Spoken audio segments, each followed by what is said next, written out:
I'm very sorry that I can't be in Stockholm. In 1958, I wrote the following: "There are no hard distinctions between what is real and what is unreal, nor between what is true and what is false.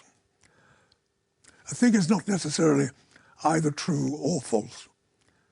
It can be both true and false." I believe that these assertions still make sense and do still apply to the exploration of reality through art.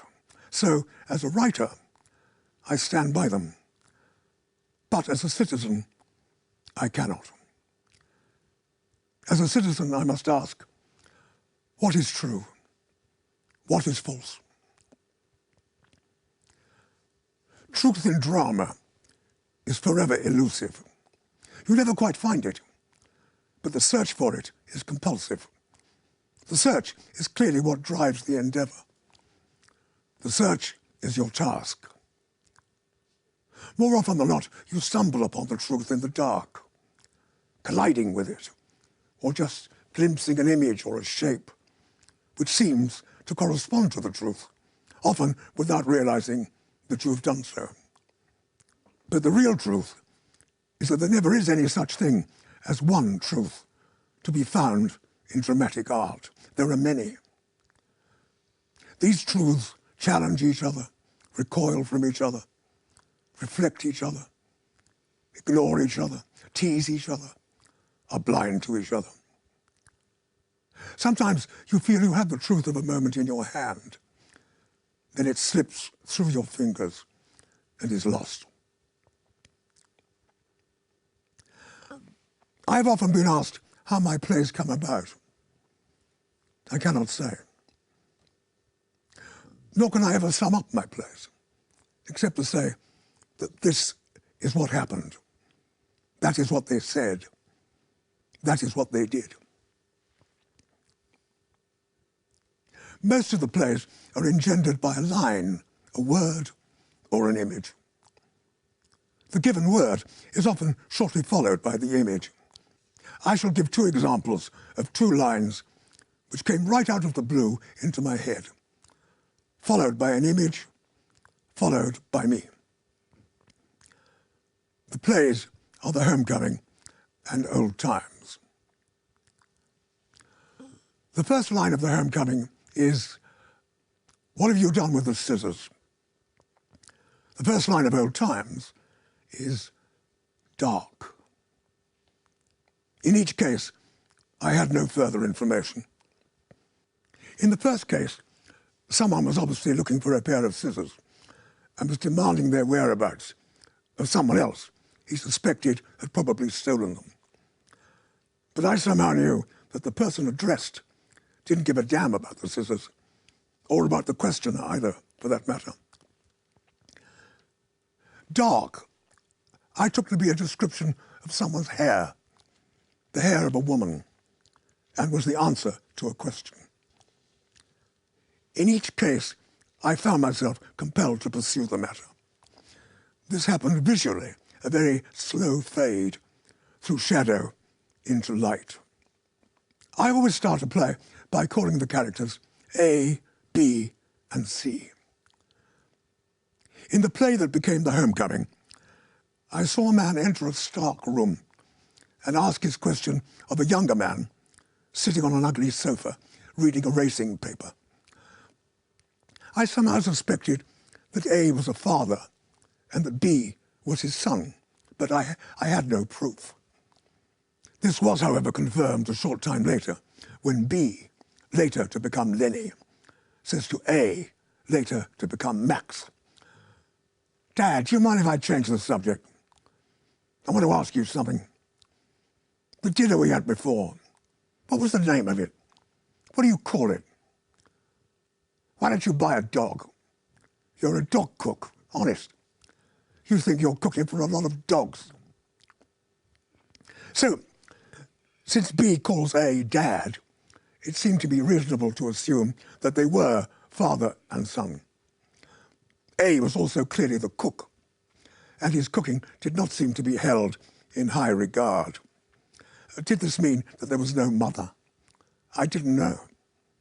But, as I told myself at the time, our beginnings never know our ends. Dark. A large window, evening sky. A man, A, later to become Dealey, and a woman, B, later to become Kate, sitting with drinks. Fat or thin? The man asks. Who are they talking about? But I then see, standing at the window, a woman, C, later to become Anna, in another condition of light, her back to them, her hair dark. It's a strange moment, the moment of creating characters who up to that moment have had no existence. What follows is fitful, uncertain, even hallucinatory, although sometimes it can be an unstoppable avalanche. The author's position is an odd one. In a sense, he is not welcomed by the characters. The characters resist him. They are not easy to live with. They are impossible to define. You certainly can't dictate to them. To a certain extent, you play a never-ending game with them. Cat and mouse, blind man's buff, hide and seek. But finally, you find that you have people of flesh and blood on your hands. People with will and an individual sensibility of their own, made out of component parts you are unable to change, manipulate, or distort. So language in art remains a highly ambiguous transaction, a quicksand, a trampoline, a frozen pool, which might give way under you, the author, at any time. But as I have said, the search for the truth can never stop. It cannot be adjourned, it cannot be postponed. It has to be faced, right there, on the spot. Political theatre presents an entirely different set of problems. Sermonizing has to be avoided at all cost. Objectivity is essential. The characters must be allowed to breathe their own air. The author cannot confine or constrict them to satisfy his own taste or disposition or prejudice. He must be prepared to approach them from a variety of angles, from a full and uninhibited range of perspectives. Take them by surprise, perhaps, occasionally, but nevertheless, give them the freedom to go which way they will. This does not always work. And political satire, of course, adheres to none of these precepts. In fact, does precisely the opposite, which is its proper function. In my play, The Birthday Party, I think I allow a whole range of options to operate in a dense forest of possibility before finally focusing on an act of subjugation. Mountain language pretends to no such range of operation. It remains brutal, short, and ugly. But the soldiers in the play do get some fun out of it. One sometimes forgets that torturers become easily bored. They need a bit of a laugh to keep their spirits up. This has been confirmed, of course, by the events at Abu Ghraib in Baghdad. Mountain language lasts only 20 minutes, but it could go on for hour after hour, on and on and on. The same pattern repeated over and over again, on and on, hour after hour. Ashes to Ashes, on the other hand, seems to me to be taking place underwater.